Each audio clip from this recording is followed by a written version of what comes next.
So, pag ganito na yung ating kamatis, pwede na natin ilagay yung ating manok. Ayan. Ilagay na natin yung ating manok. Ayan. Halo-haloin lang natin siya hanggang maluto ng gusto yung kamatis. At dito tayo ay maglalagay na ng ating mga masala. Maglagay ako ng paminta, guys. Ayan. I-mix lang natin siya, guys.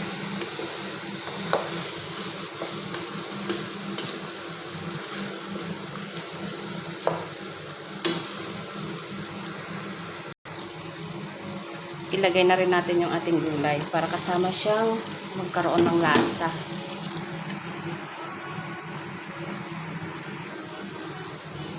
So, nilagay natin yung ating patatas.